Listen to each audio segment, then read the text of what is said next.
Gotta suck it up, play a little tired a few minutes, and take in those timeouts as best we can. But The drama surrounding Lexie Hull's WNBA career is a reminder of how quickly promise can turn into doubt, and how one player's arrival can change everything.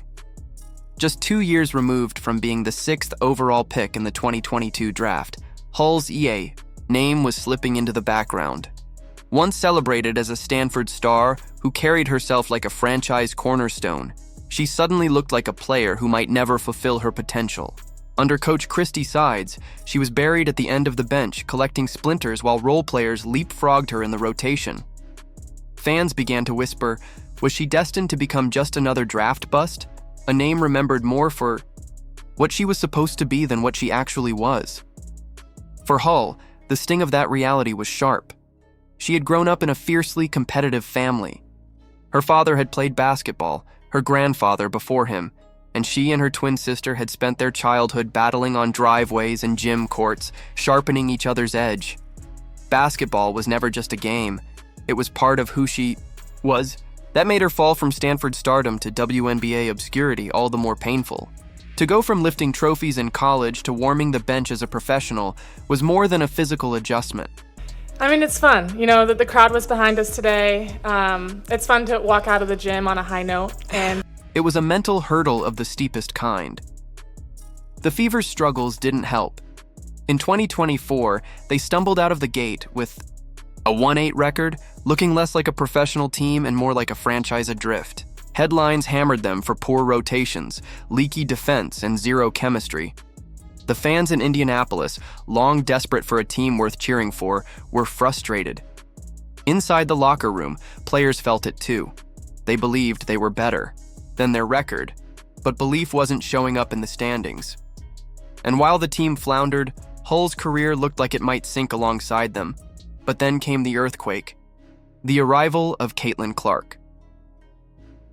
Clark wasn't just another draft pick. She was a phenomenon.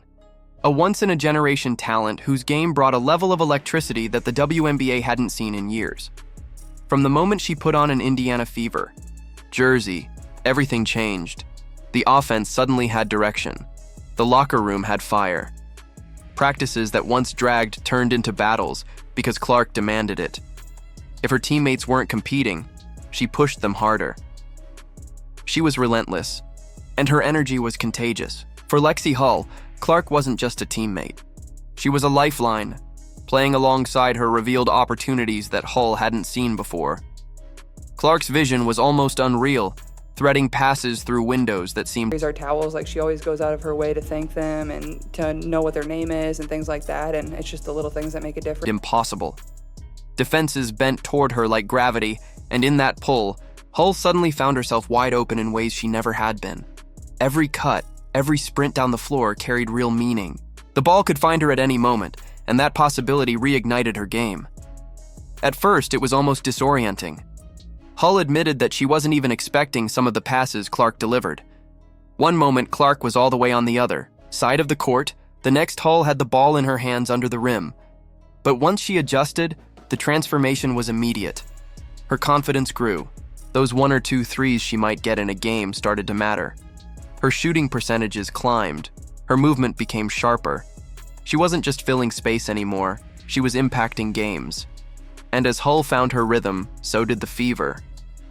Wins didn't come instantly, but the energy was undeniable. The team that had started 1-8 began to look dangerous. They weren't just competing, they were building something real. And the fans noticed.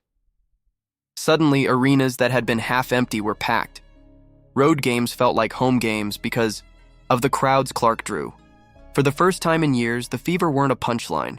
They were the story. And Hull was part of that resurgence. She wasn't the forgotten draft pick anymore. She was a contributor, carving out a role as the kind of player who could step up in clutch moments. But the rise wasn't just about basketball. It was about identity. Hull talked about how important it was to get to know Clark off the court because chemistry mattered. And Clark, for all the expectations placed on her, showed maturity well beyond her years. She was more than a scorer or a playmaker. She was a leader. She knew when to encourage, when to push, and when to keep her teammates confident even in the face of mistakes. For a player like Hull, that kind of leadership was priceless. It also showed in practice. Behind closed doors, the Fever transformed. Scrimmages turned into battles, drills into competitions. Clark wouldn't allow shortcuts, and her competitiveness raised the bar for everyone. Coaches saw the shift. What had once been a team sleepwalking through practices was now a group clawing for every edge. Out of that fire, a real identity began. To form, Hull leaned into that environment.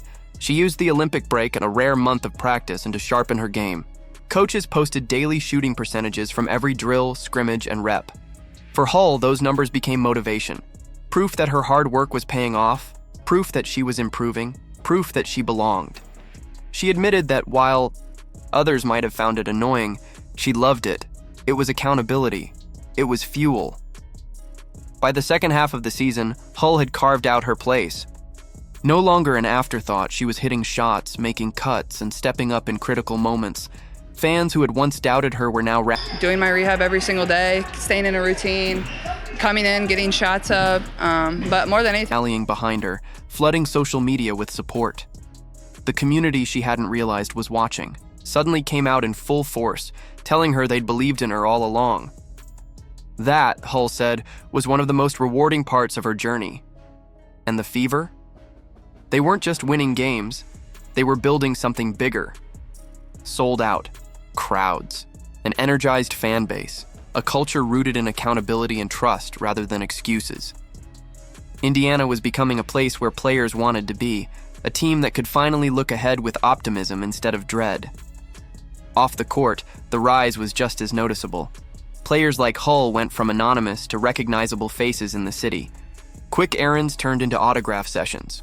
Grocery store trips became moments of connection with fans. It was thrilling, but also overwhelming. Fame, Hull realized, is a double-edged sword. The spotlight brings opportunity, but it also brings scrutiny. Losses came with waves of criticism, and every game was dissected online. She admitted it wasn't easy to ignore, no matter how many times people say not to read the comments, but she had her teammates, her family, and her support system to keep her steady. Through it all, one truth stood out. Caitlin Clark wasn't just changing the Fever's fortunes. She was changing careers. Hull's resurgence was the clearest example. Without Clark, maybe she stays buried at the end of the bench, maybe her career fades away quietly. But with Clark, she's thriving, proving why she was drafted so high, showing that her resilience and patience were worth it. The Fever's story in 2024 became one of the most compelling in basketball. From a franchise that looked lost to one of the league's must-watch teams, they embodied resilience and redemption. And at the center of it all was the unique chemistry between a superstar rookie and a once-forgotten draft pick who found new life alongside her. Looking forward, the Fever are no longer rebuilding. They're rising. With Clark orchestrating, Boston dominating inside, Mitchell providing veteran steadiness, and Hull blossoming into her role, the ceiling has been raised. The question now isn't whether they can compete, it's how far they can go. For Lexie Hull, the journey is proof that careers aren't defined by their lowest moments. They're defined by the ability to endure, to stay ready, and to seize the opportunity when it finally comes. Her career was saved, her confidence restored, and her role solidified, thanks to her own perseverance and the arrival of a rookie who changed everything. So what do you think? Can the Fever build on this momentum and cement themselves as one of the WNBA's elite? Will Lexie Hull continue to rise and prove herself as one of the league's most clutch players? Let us know your thoughts down in the comments and show your support for Lexie by writing Lexie Show. And if you enjoyed this breakdown, make sure to like, subscribe, and turn on all notifications so you never miss the next story. The Fever's journey is just beginning, and trust me, you'll want to see where it goes from here.